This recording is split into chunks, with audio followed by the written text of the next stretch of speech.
retour sur ce plateau pour la dernière partie de cette émission. On va clôturer avec la présidentielle de 2020 qui se prépare. Le recensement, la phase recensement électoral a pris fin lundi dernier. Il y a la CENI qui a prolongé le délai d'une journée, c'était lundi. Oui, Claver, cette prolongation peut permettre d'avoir un fichier électoral fiable. Je rappelle que ce n'est pas un recensement électoral, c'est une révision des listes électorales, puisque le recensement, c'est ce que demandent les partis de l'opposition et puis la société civile, mais en lieu et place d'un recensement, le régime a fait une révision des listes électorales. C'est déplorable. Vous savez, les 3 jours ou les 4 jours avec cette prorogation n'ont pas suffi à enregistrer suffisamment les gens. Il y a des gens qui ont attendu toute une journée, 2 jours, mais n'ont pas pu se faire enregistrer au cours de cette révision des listes électorales parce que le scénario qu'on avait observé en décembre dernier, décembre ou novembre, lors du recensement électoral, ça s'est encore produit parce que le régime a fait de sorte qu'on ne puisse pas enregistrer un maximum de personnes sur la liste électorale. Par exemple, quand on prend le Vaud 1, c'est au lendemain. C'est-à-dire la révision des listes électorales a commencé le vendredi et c'est le samedi que cela a débuté là-bas. En réalité, c'est les 3 ou 2 jours qu'ont duré cette révision des listes électorales. Si on veut compter les dysfonctionnements qu'on a observés ça et là, avec des machines qui tombent en panne, des OPS qui ne sont pas arrivés dans les centres de vote à temps. Tout cela, c'est comme si c'est prémédité par le régime pour empêcher un maximum de gens à se faire enregistrer. Nous parlons toujours de ces fichiers. Le fichier électoral, elle est déjà là, corrompu, comme tout le monde le sait. Rien n'est fait aujourd'hui pour qu'on puisse avoir un fichier électoral fiable qui puisse donner un résultat transparent à ces élections-là. Combien de fois on doit faire la révision des listes électorales en une année, dans l'intervalle de quelques mois? Je rappelle qu'à la veille des locales, on a fait une révision électorale. Aujourd'hui encore, on fait une révision. Est-ce que le problème se situe à ce niveau-là, Ferdinand? Oui, mais à partir du moment où il y a des échéances et puis il y a des gens qui n'ont pas pu être enrôlés, il faut les enrôler. Le problème, ce n'est pas le délai. Le problème, c'est qu'on ne doit pas laisser un seul Togolais qui n'est pas sur une liste électorale sur le carreau. Il faut le prendre sur la liste électorale parce que sa voix est importante pour légitimer le prochain chef d'État. Donc, le problème, il faudrait même en faire plus, d'ailleurs. Mais le pouvoir n'a pas intérêt à enrôler les gens massivement sur les listes électorales. Et c'est ce qui est en train d'être... c'est ce qui s'est passé sur le terrain. Tout ça était prémédité. On a fait en sorte pour que, d'abord, on n'a pas voulu un délai plus grand pour la révision, parce qu'on sait que tous ceux qui avaient boudé la révision par le passé, c'était les gens proches de l'opposition. Donc, les enrôler plus, c'est de déséquilibrer le fichier électoral pour eux, c'est de les mettre en danger. Et puis ensuite, on a tout fait pour que les machines n'arrivent pas à temps, qu'elles tombent en panne, pour que les gens se découragent et que les gens partent des centres de révision pour aller à la maison. Et c'est ce qui s'est véritablement passé. Et ça, c'est un maillon de la fraude. La fraude en amont des élections, parce que le fichier électoral est déjà suffisamment bidouillé. Et donc, on enrôle moins de gens. On est sûr que on pourra faire passer... les prévisions au profit du pouvoir. Bref, ce qui s'est passé là n'est pas surprenant, n'étonne personne. Nous avons eu plusieurs fois le prédire ici. Tout le monde sait, même le Togolais qui vient de naître aujourd'hui, s'il peut parler, il sait que les gens du NIR n'organiseront jamais d'élections transparentes. Ça, tout le monde le sait. Parce qu'organiser des élections transparentes signifie leur départ. Donc, ils feront tout pour bidouiller les élections, faire les choses à leur profit. Et comme c'est des gens qui n'ont que faire de la morale en politique et ils n'ont pas de limite sur les principes d'éthique et de valeur, ils sont prêts à faire toutes les conneries, à aller même au-delà de l'indécence. L'essentiel pour eux, c'est de garder le pouvoir. Et donc, cette CENI, dirigée par ce ce monsieur qui n'est ouais. qu'un faire-valoir est en réalité une institution qui prend ses ordres de chez Boukwessi et qu'est-ce qu'on doit faire, qu'est-ce qu'on ne doit pas faire. Maintenant, ce qui est étonnant, c'est qu'il y a des gens dans l'opposition qui dénoncent le processus électoral, mais qui continuent de maintenir leurs représentants dans cette CENI-là. C'est ça qui est paradoxal. Ouais. C'est ça. Il n'y a que le camp de Hadji qui sont dans la CENI et qui disent non, qu'ils ne sont pas d'accord sur la manière dont les élections. Beaucoup plus le cas qui fait du bruit, mais qui continue de maintenir son représentant à la CENI. Mais entre-temps, il avait menacé de retirer son représentant. Non, c'est de la pagaille. À un moment donné, il faut faire un choix. Ou vous êtes dedans, ou vous n'êtes pas dedans. Ou le processus est un processus qui vous agrée, donc vous continuez pas à rester dedans, ou vous dénoncez le processus et vous retirez vos gars de la CENI. On ne peut pas être, je ne sais pas, un pied dedans, un pied dehors. Donc, il faut qu'à un moment donné, les gens soient cohérents avec leur démarche. C'est ce que moi j'ai à dire par rapport à cette révision catastrophique des listes électorales et puis de la présence de certains partis politiques dits de l'opposition dans cette CENI. Ok, est-ce que la meilleure solution, c'est que ces deux partis politiques qui sont à la CENI, de retirer leurs représentants, est-ce que c'est la meilleure solution? Mais s'ils ne sont pas d'accord, ils foutent quoi là-bas? D'autant plus qu'ils maintiennent leur candidature pour 2020. Mais qu'est-ce qu'ils font à la CENI du moment où tout le monde dénonce, eux-mêmes ils dénoncent le processus électoral. Autant poser l'acte pour dénoncer, pour montrer ce qu'ils dénoncent. Aujourd'hui, tout ce que fait la CENI aujourd'hui, tout le processus est vicié. Ça, tout le monde le sait. C'est pas nouveau, c'est un secret de Polichinelle. Donc, ces partis politiques, a dit le cas, qui dénoncent le processus électoral, mais qui maintiennent leur représentant à la CENI, ça, c'est un paradoxe. C'est un paradoxe. Bon, eux seuls connaissent le secret de ce paradoxe-là, mais le mieux qu'ils puissent faire, c'est de se retirer du processus. Là, on dirait qu'ils sont complices de ce qui se fait aujourd'hui. Ils sont complices. Ok. Justement, Ferdinand a parlé tout à l'heure des magouilles, des fraudes électorales. L'un des éléments de cette fraude, c'est le fichier électoral qui n'est pas dispo. Et on se rappelle à la veille des législatives, il y avait des experts qui ont audité le fichier électoral. Et depuis, on n'a pas rendu public ce fichier électoral. Qu'en pensez-vous? Cela ne va pas de l'avantage du régime qui veut se maintenir au pouvoir. Donc, tout ce que fait le régime de Fona Sigbe aujourd'hui, c'est de passer par des contorsions, des trucs là, pas possible, pour se maintenir au pouvoir. Est-ce qu'ils veulent? Vous savez, ce débat s'est toujours posé au Togo, le fichier électoral. Vous avez souvenance qu'en 2015, c'est ce qui a entraîné le retrait de la course du Parti des Togolais. Aujourd'hui, le même débat est toujours là. Le fichier électoral au Togo, le fichier est tellement corrompu que c'est de l'avantage du parti au pouvoir. Quand on dit, par exemple en 2000, je crois, en 2018 ou 2017, la CEDEAO a commandé un audit pour ce fichier électoral. C'était à la veille des législatives. Voilà, en 2018, voilà, les experts ont travaillé sur ce fichier électoral-là. Ils ont relevé des trucs, mais aujourd'hui, on peine à publier ces résultats pour montrer aux gens à quel point le fichier est corrompu, à quel point si on va aux élections avec ce fichier, on en a vu en 2018, le 20 décembre 2018 avec les législatives, si on va aux élections avec ce fichier-là, c'est le pouvoir, c'est le parti au pouvoir qui sortira au les mains pour dire aux gens, bon, ils ont gagné pas les unes. Aujourd'hui, comment arriver à dépoussiérer ou bien à avoir un fichier fiable? Bon, moi je pense que le combat se mène plutôt dans les déclarations et des incantations.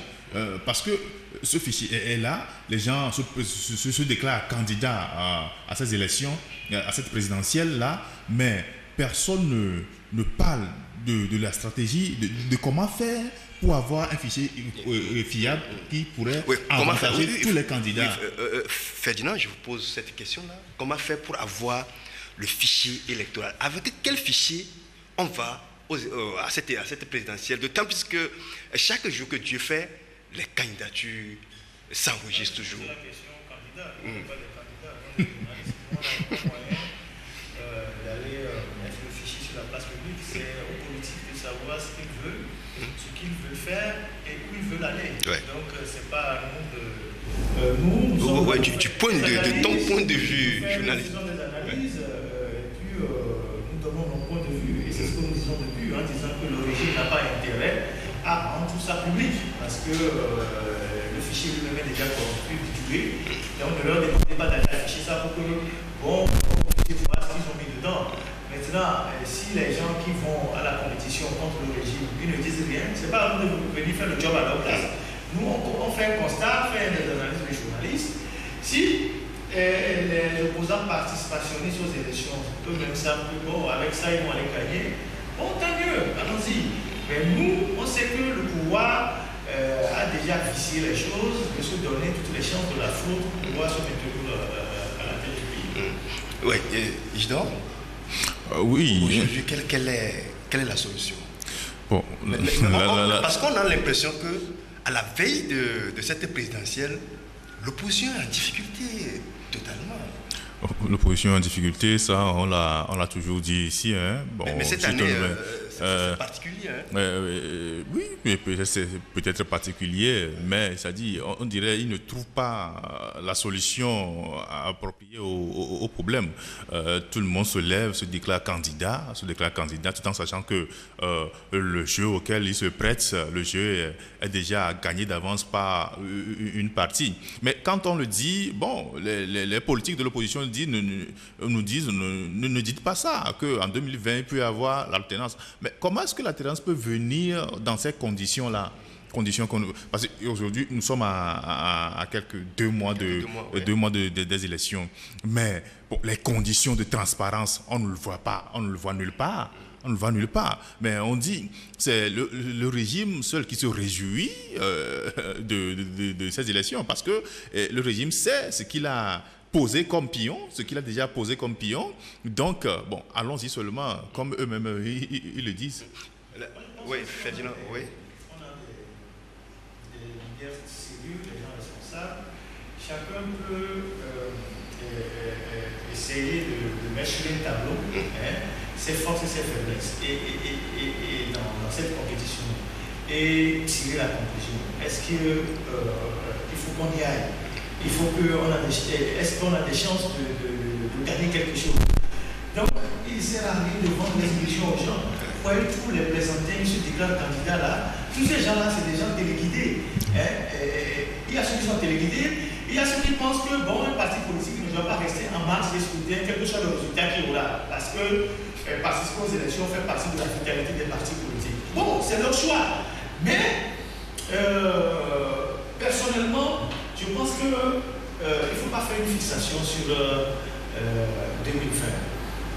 La lutte pour le changement est une lutte de longue haleine. C'est une course de fond, la lutte pour la liberté. Il ne faut pas faire de 2020 une obsession. Il ne faut pas faire une fixation sur la date de 2020. La délivrance peut venir avant, comme elle peut venir après. Voilà. Il suffit qu'on ait des gens sérieux, organisés, qui travaillent dans une discipline, qui portent des projets autour d'un leadership assuré pour vraiment déclencher quelque chose pour faire partie du pouvoir. Je le disais dans l'autre partie, tout à l'heure, en parlant de tous ceux qui s'agitaient sur les réseaux sociaux, je dis, je connais des gens qui travaillent jour et nuit pour l'alternance dans ce pays, mais qui ne bavardent pas, qui prennent des contacts, des gens qui travaillent, mais qui ne disent jamais rien. C'est le résultat qui compte. Donc, il ne faut pas faire de 2020 une date fétiche. Parce que si les gens mettent tout leur espoir sur 2020 et qu'il se passe que le régime se maintienne, les gens vont tomber malades, ceux qui vont faire des crises et tout ça. Donc, l'homme politique, c'est celui qui doit se projeter dans l'avenir en se disant, bon, c'est une étape dans la compétition, dans la lutte que nous menons. Elle peut aboutir comme elle peut ne pas aboutir. Mais si elle n'aboutit pas, il faut avancer. Donc il ne faut pas faire de cette date-là un fétichisme, une obsession. Donc de mon point de vue, les leaders qui veulent aller aux élections, le minimum qu'on aurait pu leur demander s'ils vont vraiment aux élections, c'est de lutter pour les conditions, c'est d'être beaucoup plus pointueux sur un certain nombre de questions. Comme on vient de dire, le fichier, la CENI, la Cour constitutionnelle, les gens sont juste les communiquer, le pouvoir ne dit rien. Et quand vous allez dans les états-majors de ceux qui sont candidats, ils ont commencé par commander déjà les tricots, tout ça pour la campagne, alors que les conditions ne sont pas vraiment réunies. Donc, franchement, moi je ne sais pas qu'est-ce qu'on dit là, plus, mais bon, voilà, nous sommes au Togo et il faut rester zen, quoi. Là, on pourra donner raison aux évêques qui, dans leurs récentes déclarations, ont mentionné clairement que l'opposition n'a pas de vision. Oui. Est-ce que les évêques n'étaient pas allés trop loin? Non, mais c'est un constat. Ils ont fait un constat. C'est ce que, de vous à moi, est-ce que vous trouvez que l'opposition togolaise a une vision avec tout ce qui se passe avec les alliances qu'on fait et qu'on défait?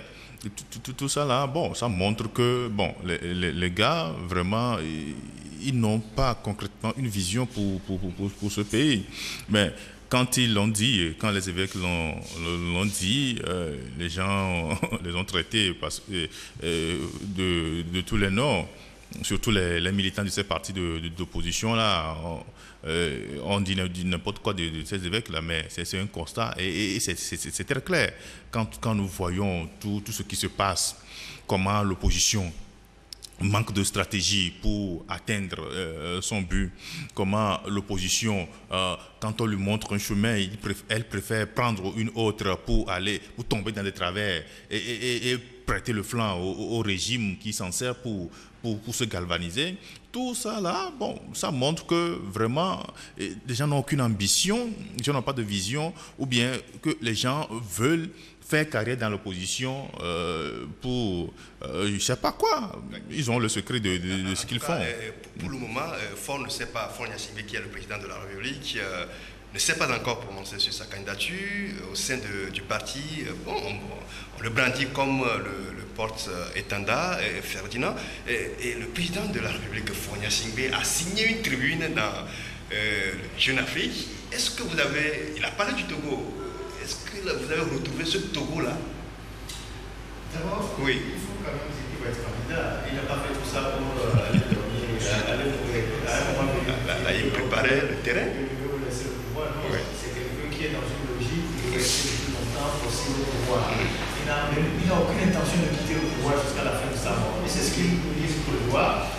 Et donc, au sein de son parti, ils ont déjà commandé les quartiers de campagne. Vous avez vu les téléphones, les quartiers qui sont sur les réseaux sociaux, tout commandé. Ils sont en train de faire leurs choses sur le territoire. Et donc, sa campagne, l'annonce de sa candidature ne sera que une formalité, parce qu'ils savent déjà qu'il est candidat.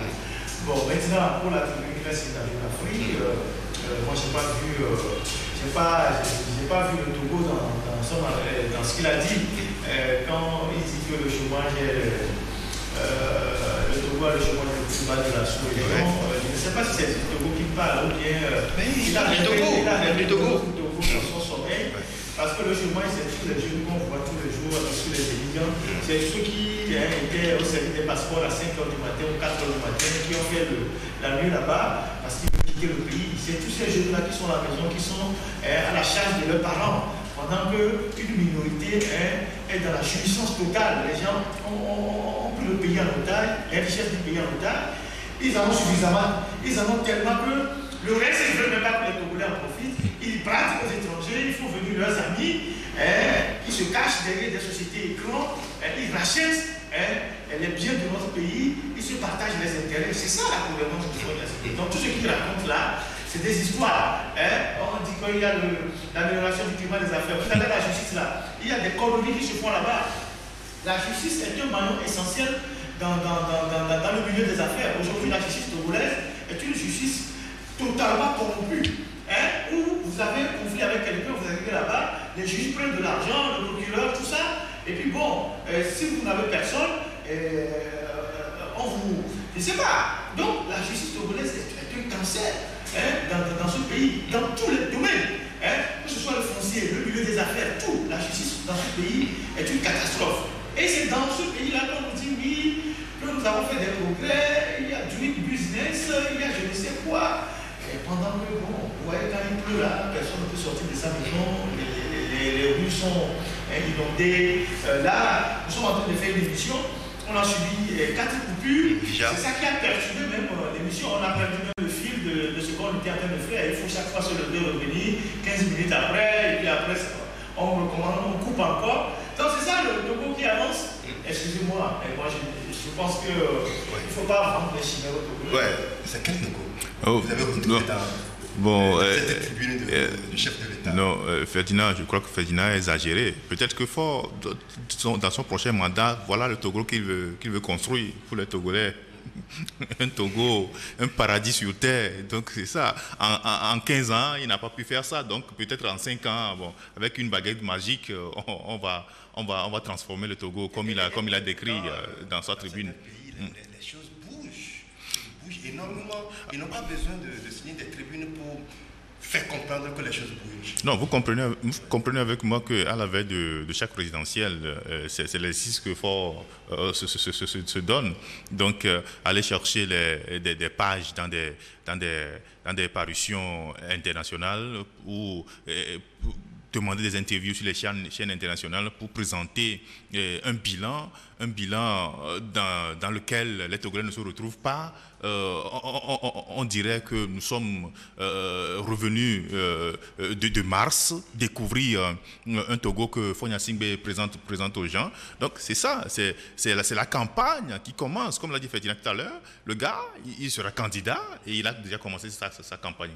Messieurs, merci Ferdinand, merci Isidore, merci beaucoup. On est arrivé à la fin de cette émission. À la coordination technique, on a Marc Zangba, Théophile Degli, assistant technique et réalisation pour nous. Merci à l'équipe rédactionnelle du journal Alternative et à l'équipe technique de la Production qui nous ont aidés à préparer et à enregistrer cette émission. Merci à vous qui nous suivez sur le web.